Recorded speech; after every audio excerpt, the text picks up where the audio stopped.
विश्वं दर्पण दृश्यमान नगरी तुल्यं निजान्तर्गतं पश्यन्नात्मनि मायया बहिर्बोधभूतं यथा निद्रया यः साक्षात् कुरुते प्रबोधसमये स्वात्मानं एवाद्वयं तस्मै श्रीगुरुमूर्तये नमः। इदं श्रीदक्षिणामूर्तये अशुभानि निराचष्टे तनोति शुभसन्तितं स्मृतिमात्रेण यत् पुंसां ब्रह्म तन्मङ्गलं परम् अतिकल्याण रूपत्वात् नित्य कल्याण संश्रयात् स्मृतणाम वरदत्वाच ब्रह्म तन्मंगलम विदुः।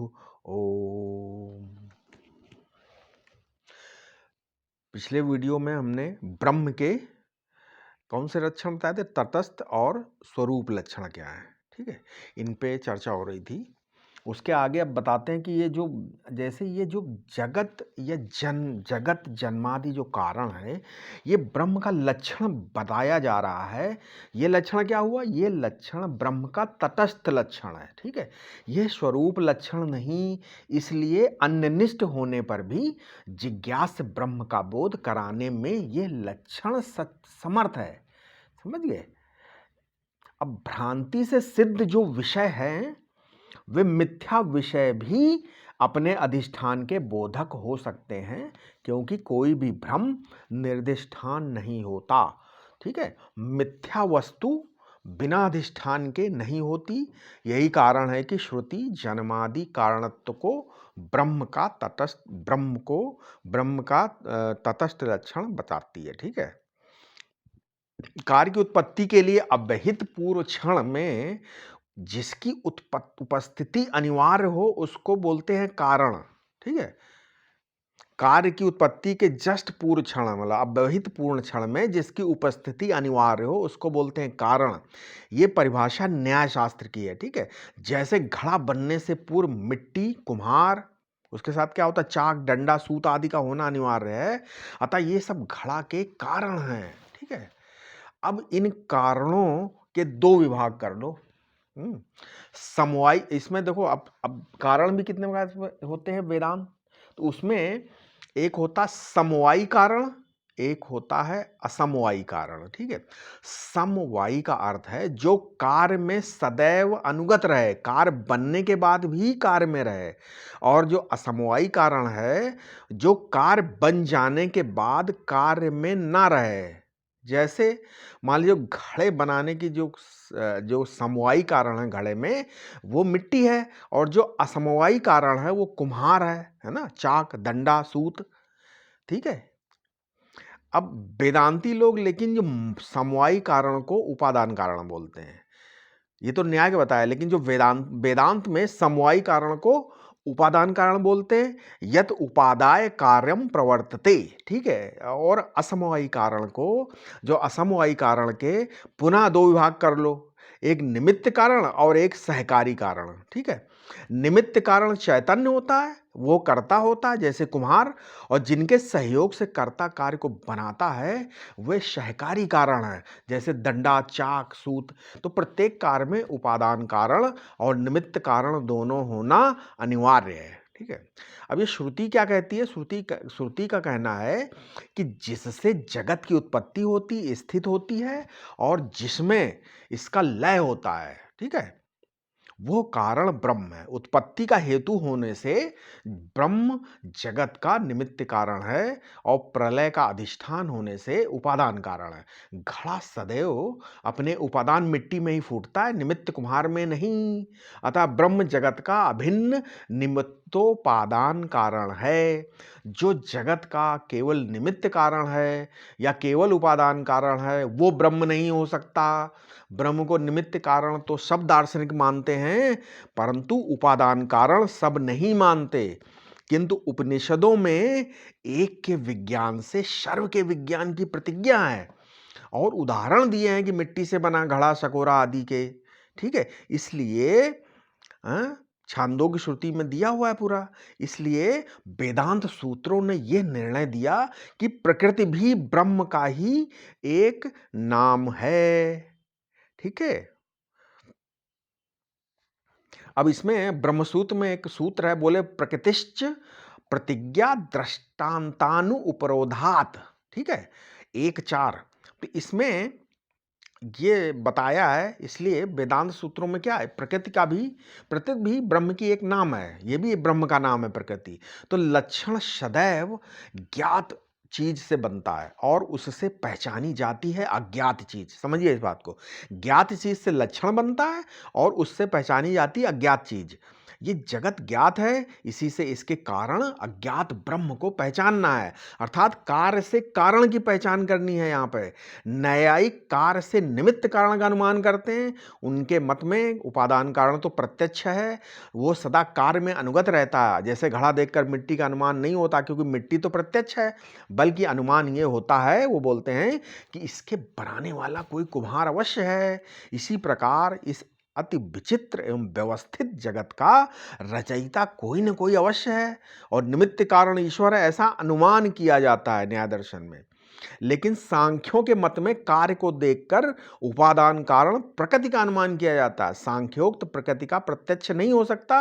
वस्तु को देखकर पंचभूत अहंकार महतत्व प्रकृति के क्रम से मूल उपादान कारण प्रकृति का अनुमान करते हैं। निमित्त और उपादान कारण जब दोनों अलग अलग हैं तब तो ये स्थिति हुई, किंतु जब अभिन्न निमित्तोपादान कारणता हो, जैसे ब्रह्म की, तब क्या होगा, जगत में ऐसा कोई दृष्टांत देखने में नहीं आता जहां निमित्त और उपादान कारण दोनों एक हों। मकड़ी के जाले का दृष्टांत भी नहीं उतरता, ठीक, क्योंकि वहां भी मकड़ी का चेतनांश ही निमित्त कारण है और उसका जड़यांश जो है उपादान कारण है। फिर जड़ के और जगत के अभिन्न निमित्तोपादान जो कारण है, वो ब्रह्म का लक्षण कैसे बनेगा। असल में ब्रह्म में कारणत्व तो नहीं है, माया के द्वारा उसमें कारणत्व तो प्रतीत होता है। किस देश में बैठकर, किस काल और किस द्रव्य में बैठकर ब्रह्म जगत का कारण बन रहा है, जगत के कारणत्व को समझना पड़ेगा कि ये वो कैसा है। अन्यथा किसी की भी बुद्धि अनादिभूत और अनंत भविष्य में प्रविष्ट करके जगत के जन्म और प्रलय का दर्शन करने के लिए जिंदा नहीं रह सकती। किसने सृष्टि को ब्रह्म से निकलते देखा या लीन होते देखा है? नहीं देखा है। इसलिए जब उपनिषद जगत के जन्मादि को ब्रह्म का लक्षण बताते हैं, तब उसके रहस्य को गुरुपदिष्ट बुद्धि से समझना पड़ेगा, पढ़ के नहीं। ये जितने भी दिक् तत्व हैं, पूरब पश्चिम उत्तर दक्षिण दिशाओं का प्रारंभ कहाँ से हुआ है? मुझसे, मेरे शरीर से। मेरे शरीर का सामना, मेरे शरीर का पीछा, इसका दायां बायां, यही तो दिक् तत्व है। काल कहाँ से प्रारंभ होता है? इसी सेकंड से। वर्तमान सेकंड का आदि और अंत ही काल का आदि अंत है। जिस मुझ में ये वर्तमान सेकंड भास रहा है, वही मैं काल की आदि और अंत का अधिष्ठान हूं। ठीक है, काल का अनादित्व और अनंतत्व तो मैं ही हूं, ये समझिए यहां पे। मान लीजिए यहाँ पे ये पौधा रखा हुआ है, पौधे में एक ये गेंदे का फूल लगा हुआ है, ठीक है। अब ये देखिए, जो गेंदे का फूल है, ये कहाँ पैदा हुआ है? ये इस गमले में जो पेड़ से पैदा हुआ। ये साधारण विचार है, ठीक है। दूसरा विचार है कि फूल का जो दर्शन नेत्रों से हो रहा है, नेत्राकार वृत्ति हृदय में है। ये नेत्राकार वृत्ति का जो अधिष्ठान और प्रकाशक है, वहीं वो फूल पैदा हुआ। समझे इसको? जिसके बिना फूल की सिद्धि नहीं होती और जिसके होने से ही फूल की सिद्धि होती, वही फूल का कारण है। अब कारण की खोज में विचार को फैलाओ मत। विचार को लाखों वर्ष पीछे क्यों फेंक रहे हो आप, है ना? एकदम आप एकदम पिछड़े हुए की तरह आप विचार कर रहे हो। विचार को लाखों वर्ष आगे क्यों फेंकते हो? एकदम अव्यवहारिक हो। विचार की पद्धति ये है कि वस्तु इस समय क्या है, इसका विचार करना चाहिए। जो सबसे पहले तुम्हारे सामने क्या है, मैं सामने आ रहा है, इसका विचार करो कि मैं क्या है। मैं जब जांच पड़ताल करोगे तो मालूम पड़ेगा कि यही मैं। हृदय गहर मध्ये अहम अहम इति साक्षात ब्रह्म रूपेण भाति। हृदय गुफा में स्थित स्फुरित मैं साक्षात ब्रह्म है और वास्तव में वही समस्त जगत का अभिन्न निमित्तोपादान कारण है। वही मैं अज्ञान के कारण मैं तू वह यह के रूप में स्फुरित हो रहा है। जैसे एक ही रज्जु अज्ञान के कारण माला सर्प, दंड, भूछिद्र आदि विकल्पों में स्फुरित हो रही है। जैसे रज्जु में सर्प देखने वाले को रज्जु का ज्ञान कराने के लिए रज्जु का लक्षण बनाना पड़ता है। क्या क्या रस्सी का क्या लक्षण बनाया कि इदम सर्पतया कल्पितम वस्तु यस्मिन अधिष्ठाने भासते तदेव रज्जु। ये सर्प के रूप में कल्पित वस्तु जिस अधिष्ठान में भासती है वही रज्जु है, वही रस्सी है। इस प्रकार ये नाम रूपात्मक निखिल प्रपंच अपनी उत्पत्ति, स्थित, लय आदि के विकल्प सहित जिस नाम रूप आकार आदि से विनिर्मुक्त अधिष्ठान में भासता है वो ब्रह्म है। ऐसा ब्रह्म का लक्षण बनाना पड़ता है, समझ गए। रस्सी में परमार्थता सर्प नहीं है, परंतु उसमें भासता है। रज्जु के अज्ञान के कारण रहता रज्जु का अज्ञान भी सर्पत सत्ता का निमित्त कारण और उपादान कारण दोनों बनता है। ठीक है, जो रज्जु का अज्ञान क्या हो गया, सर्प सत्ता का निमित्त हो कारण हो गया और उपादान कारण दोनों बन गया। उस अज्ञान दशा में रज्जु को लक्ष्य कराने के लिए रज्जु को सर्प का कारण बताया जा सकता है। रज्जु का ज्ञान होते ही रस्सी में सर्प की कारणता के अध्यारोप का भी अपवाद हो जाता है। ऐसा ही अध्यारोपित जगत कारणता रूप ब्रह्म का लक्षण श्रुति ने बताया है। ठीक है, ऐसे ही इसलिए जगत नाम रूपात्मक है, अनेक कर्ता भोक्ताओं से संयुक्त है, देश काल निमित्त होने वाली क्रिया, देश काल निमित्त से होने वाली क्रिया और क्रिया का फल का आश्रय है और इसकी रचना और स्वरूप मन से अचिंत है। ऐसे इस जगत की जन्म, स्थिति और भंग जिस सर्वज्ञ सर्वशक्तिमान कारण से होते हैं वो ब्रह्म है। ये जो इदम वाच्य है वो जगत है, उसका लक्षण है जन्म, स्थिति और भंग। इदम वाच्यता का अर्थ है कि जगत प्रतीति का विषय है। अतः श्रुति और सूत्र का अर्थ क्या है कि ये जो इदम प्रतीति का विषय दृश्य प्रपंच है और उसकी जो उत्पत्ति, स्थिति और प्रलय होते प्रतीत होते हैं वे प्रतिमान जन्मादि जिस कारण से होते हैं वो ब्रह्म है। ठीक है, संपूर्ण सृष्टि की उत्पत्ति प्रलय अनुभव का विषय नहीं हो सकता। अतः श्रुति का तात्पर्य तुमको अनादिभूत अनंत भविष्य में ले जाने का नहीं है, अपितु इसी क्षण प्रत्येक देश में प्रत्येक वस्तु में जो तुम्हें निरंतर जन्म, स्थिति और भंग का भान हो रहा है वो भान जिससे हो रहा वो ब्रह्म है, ऐसा बोध कराने में है। मतलब यह कि इदम रूप से जन्मादि वाला जो कुछ भासमान है वो जिसमें है और जिससे प्रतीत हो रहा है वो प्रत्यज्ञात्मा से अभिन्न ब्रह्म है, जिससे इदम के जन्म, स्थिति और प्रलय मालूम पड़ते हैं। ब्रह्म स्वयं जन्म, स्थिति, प्रलय से रहित है और इदंता से रहित है। अतः ब्रह्म चैतन्य है, प्रत्यज्ञात्मा से अभिन्न और अनंत वस्तु है। इससे ब्रह्म का ये लक्षण भी निकल कर आ गया। अब श्रुति का लक्ष्य ये है कि दृश्य से विलक्षण में ही जिसमें दृश्य नहीं है उसमें दृश्य भास रहा है। अतः अपने अभाव के अधिकरण में भासमान होने के कारण दृश्य मिथ्या है। इदम अपने जन्मादि विकारों के साथ मिथ्या है। स्वभावाधिकरणे भासमानात्वम मिथ्यात्वम। इदम अनेक है, अनिदम एक है, उसी एक में अनेक भास रहे हैं, अतः अनेकता मिथ्या है। जो इदम है वो जड़ है और जो अहम है वह इदम का प्रकाशक होने से चेतन है। चेतन में जड़ नहीं है किंतु उसी में भासता है, अतः चेतन में जड़ मिथ्या है। इसी प्रकार अनंतता में शांतता की प्रतीति होने से शांतता यानी परिच्छिन्नता मिथ्या है और आत्मा में अनात्मा की प्रतीत होने से अनात्मा दृश्य इदम मिथ्या है। अब जैसे जिसमें हमने बताया था जैसे यतो वा ईमान भूतान जायन्ते में, इसमें जो श्रुति में प्रयंत क्रियापद का अर्थ है ना, इसका मतलब तृप्ति पाते हैं, ये भी हो सकता है ना। पींच तर्पते धातु से प्रयंती शब्द निकला है।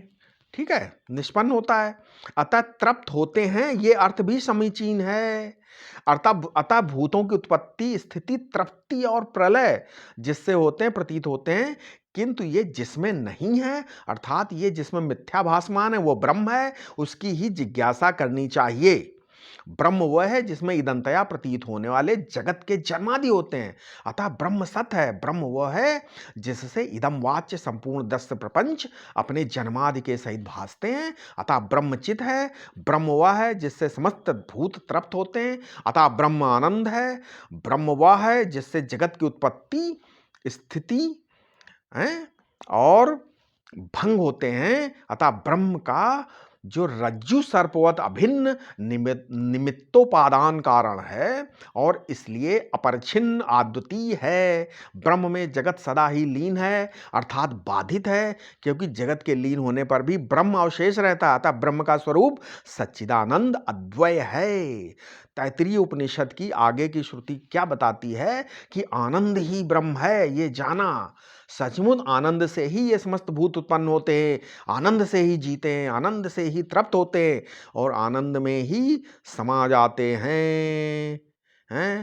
क्या बोलती तैत्तिरीय उपनिषद 3:6? क्या आनंदो ब्रह्मेति व्यजनात् आनंद आनंदाध्यैव खलवानि भूतानि जायन्ते आनंदेन जातानि जीवन्ति आनंदम प्रयन्ति अभ्संविशन्ति इति। ठीक है। अब इसमें जो अजन्मा अपरिवर्तनशील इदंता से विलक्षण प्रत्यक चैतन अहम आत्मा से अभिन्न सदरूप आनंद रूप अखंड अद्वय सत्ता है, जिसमें ये जगत भास रहा है और भासते हुए भी सच्चा नहीं है, वो ब्रह्म है। ठीक है। अब चलिए इसमें बता देते हैं। ये तो हमने वेदांत मत बताया। अब दूसरे मतों में जगत कारणत्व के संबंध में तमाम प्रकार के मत हैं, उन मतों की थोड़ा चर्चा कर देते हैं। ठीक है। जैसे जगत और उसके कारण के संबंध में बहुत विद्वानों के बहुत से और कुछ अलग अलग मत भी हैं, उनकी चर्चा भी थोड़ा कर देते हैं यहाँ पर। पहला एक मत क्या है? एक मत ये है कि जगत हमेशा ज्यों का त्यों रहता है और इसकी जो उत्पत्ति स्थिति प्रलय नहीं है, हमेशा से दुनिया ऐसे चल रही और चलती रहेगी। ऐसे ही धरती, ऐसा ही सूरज, ऐसा ही चंद्रमा एक ही, ऐसे ही स्त्री पुरुष, उसकी उत्पत्ति क्रिया ऐसे ही होती रहेगी। उनके लिए जो जगत का जन्मादि के विचार का प्रश्न ही नहीं उठता।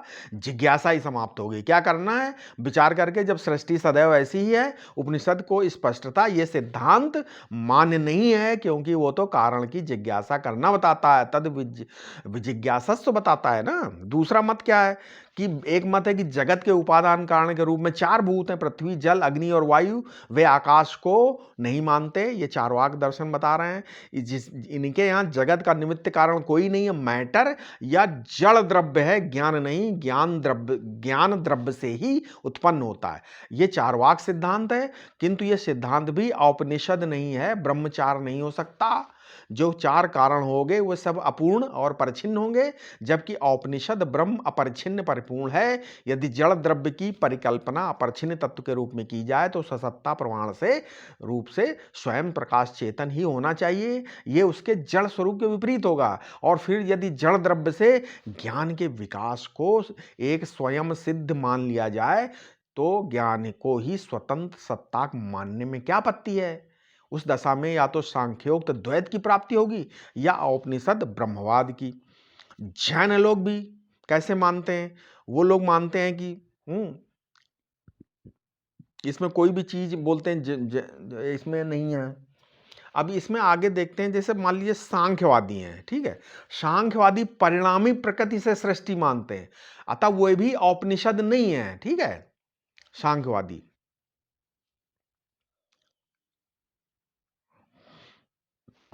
अब इस्लाम ईश्वर को सृष्टिकर्ता मानता है। ठीक है। इस्लाम क्या मानता है? ईश्वर को सृष्टिकर्ता मानता है। परंतु वो जगत का प्रलय नहीं मानता।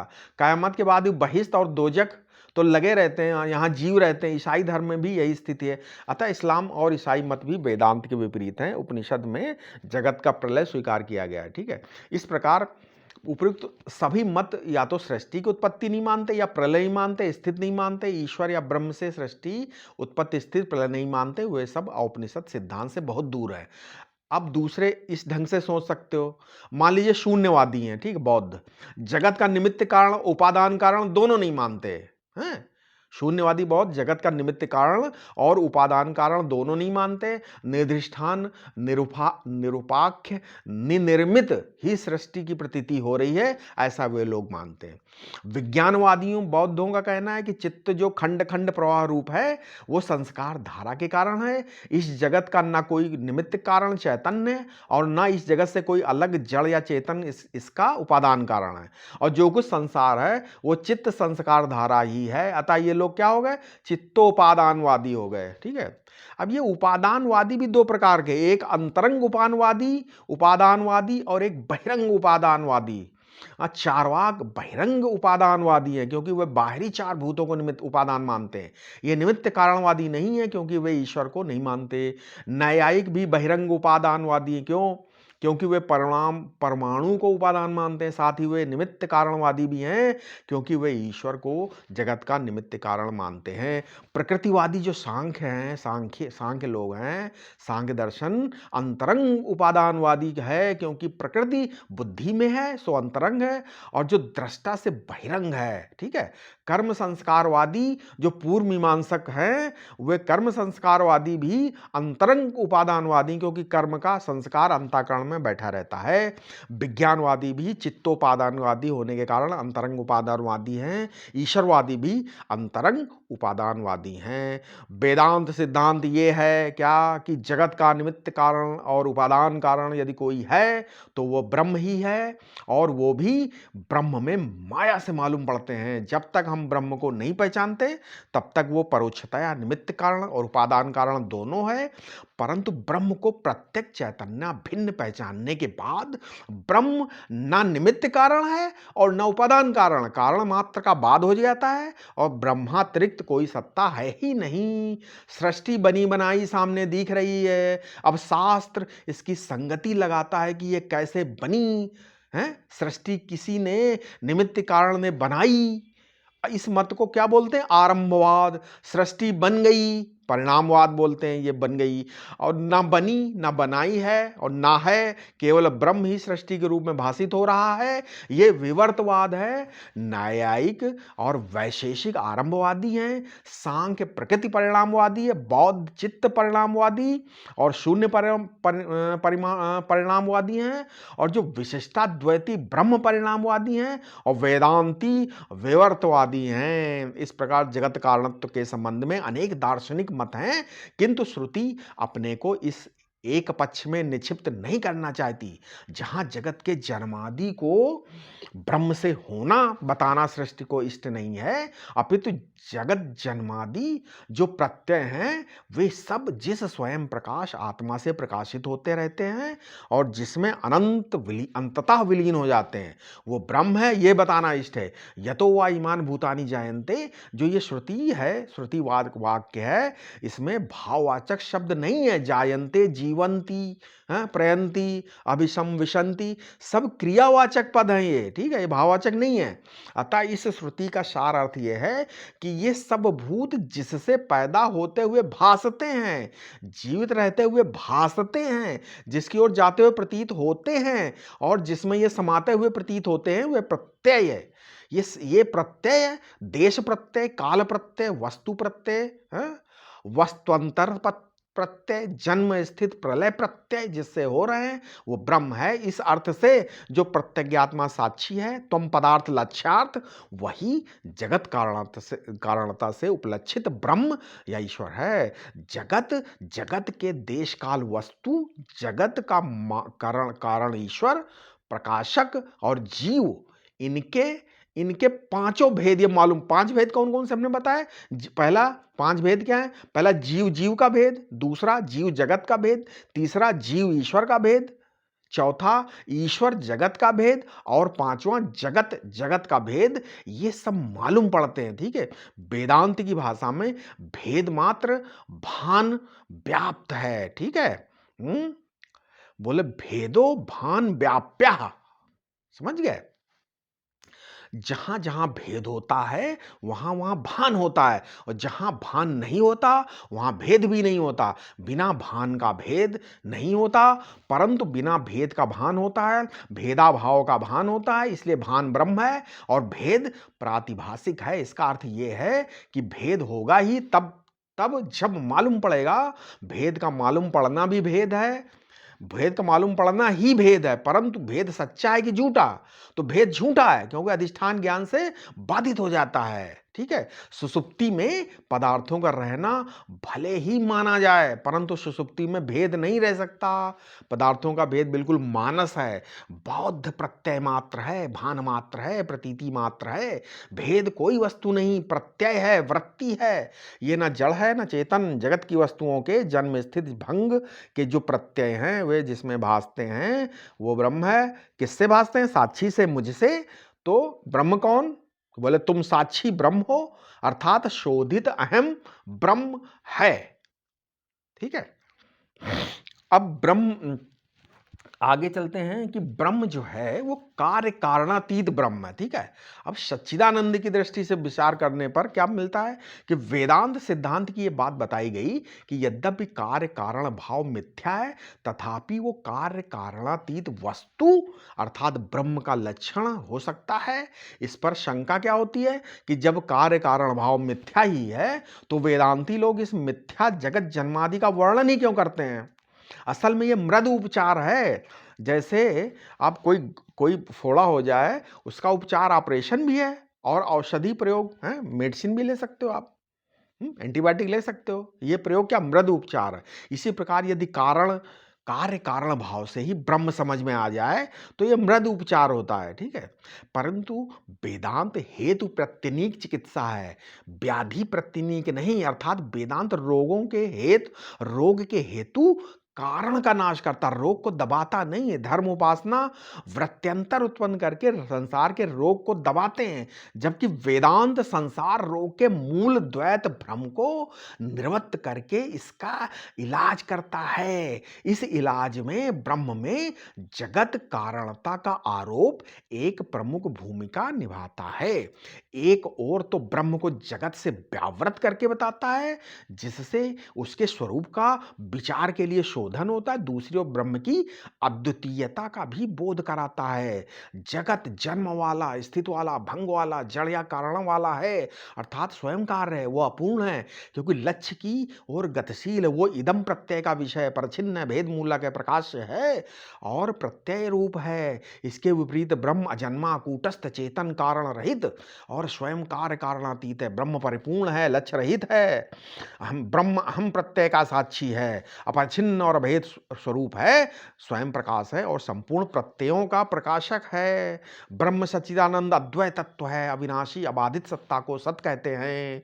जो संपूर्ण ज्ञानों के, समस्त वृत्तियों के मूल में अद्वितीय ज्ञान स्वरूप सत्ता है वो चित है, और जो संपूर्ण सुखों का स्रोत है, सुख बिंदुओं का समुद्र है, वो आनंद है। ये तीन सत्ताएं एक तीन नहीं एक हैं। यह अद्वैत का अर्थ है। अर्थात जो सत है वो चित है, जो चित है वो सत है, और जो सत चित है वही आनंद है, और जो आनंद है वही सत और चित के स्वरूप में है। अब संसार में क्या दिखता है? कार्य, दृश्य और भोग। विचार करके देखो तो कार्य की सिद्धि में सत से है, दृश्य की सिद्धि चित्त से है, और भोग्य की सिद्धि आनंद से, भोक्ता से है। कार्य ही कर्ता को सिद्ध करेगा, दृष्टा ही दृश्य को देखेगा, और भोक्ता ही भोग्य को भोगेगा। इस प्रकार कर्ता कर्म का एक द्वैत है, दृष्टा दृश्य का एक द्वैत है, भोक्ता भोग्य का एक द्वैत है, और इन्हीं के साथ कार्य कारण का एक द्वैत है, ईश्वर जगत का द्वैत है। संपूर्ण द्वैत प्रपंच के विधूनन के लिए इस सब द्वैतों में ओतप्रोत तथा इनसे विनिर्मुक्त अद्वैत ब्रह्म तत्व का ज्ञान अपेक्षित है। कर्ता और कर्म का विवेक करने पर पाप पुण्य और देह से पृथक धर्मी जीवात्मा की और ईश्वर की सिद्धि हो जाएगी। परंतु जो यथार्थ परमात्मा है वो कर्ता कर्म के भेद से अछूता है। कर्ता दो सिद्ध होंगे, अल्पकर्ता जीव और सर्वज्ञ सर्वशक्तिमान ईश्वर। इस विवेक से ये भी सिद्ध होगा कि कर्ता नित्य होता है और कर्म अपने करण और फल के सहित अनित्य हैं। इस विवेक से महान कर्ता ईश्वर की ओर रुचि और भक्ति बढ़ती है। ठीक है। कार्य कारण का विवेक क्या है? करोगे तो मालूम पड़ेगा कि कार्य अनित्य होता है और कारण नित्य होता है। यज्जन्यम तद नित्यम, किंतु कारण का नाम ब्रह्म नहीं है, कारणता ब्रह्म में अध्यारोपित है। कार्य और कारण दोनों ब्रह्म के उपलक्षण हैं। सत्ता की अनंतता में कार्य और कारण आकाश में दो चंद्रमाओं की तरह विवर्त रूप से दिख रहे हैं। सत्ता में जो चेतन भी है और आनंद भी है, किंतु यदि सत्ता केवल सत्ता दृष्टि से विचार करें तो कार्य और कारण दोनों एक ही सत्य के विवर्त अनुभव हो जाएंगे और देह और उनकी धातु दोनों ब्रह्म सत्ता के विवर्त हैं, यह अनुभव हो जाएगा। कार्य कारण का विवेक सत्ता की प्रधानता से होता है और दृष्टा दृश्य का विवेक चित्त की प्रधानता से होता है। करण विशिष्ट चेतन कर्ता होता है और वृत्ति विशिष्ट चेतन ज्ञाता होता है। वृत्ति सहित विषय विषयी का विवेक ज्ञाता ज्ञेय का विवेक है और वृत्ति रहित ज्ञाता ज्ञेय का विवेक दृष्टा दृश्य विवेक हो जाता है। इसमें जगह जागृत अवस्था का जो दृष्टा है वही स्वप्नावस्था का भी दृष्टा है, वही सुषुप्ति अवस्था का भी दृष्टा है। सुषुप्ति में वृत्ति नहीं रहती, अतः साक्षी निर्वृत्तिक सुषुप्ति का दृष्टा है और जो सुषुप्ति का साक्षी वही कूटस्थ साक्षी है, वही जीव साक्षी है और वही ईश्वर साक्षी है। महावाक्यों से इसी साक्षी की ब्रह्मरूपता अनुभव की जाती है। कार्य कारण भाव में कारण में परिणाम मालूम पड़ता है, अर्थात ईश्वर कार्य रूप परिणाम को प्राप्त हो रहा है ये मालूम पड़ता है, किंतु दृष्टा दृश्य विवेक में दृष्टा असंग है ये बोध होता है। कार्य कारण विवेक में जीव करता है, ईश्वर कर्मफल दाता है ये सिद्ध होता है, जबकि दृष्टा करता असंग है ऐसा अनुभव होता है। भोक्ता भोग्य विवेक आनंद की प्रधानता से होता है।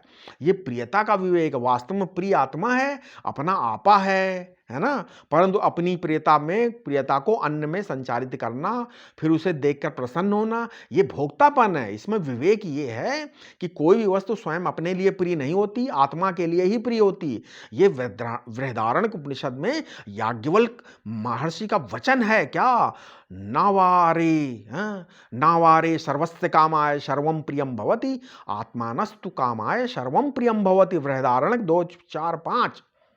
ठीक है। भोक्ता भोग विवेक का फल राग शैथिल्य है और वैराग्य का जागरण है। ठीक है। कार्य और कारण ब्रह्म के सदंश के विवर्त हैं और दृष्टा और दृश्य उसके चिदंश के विवर्त हैं।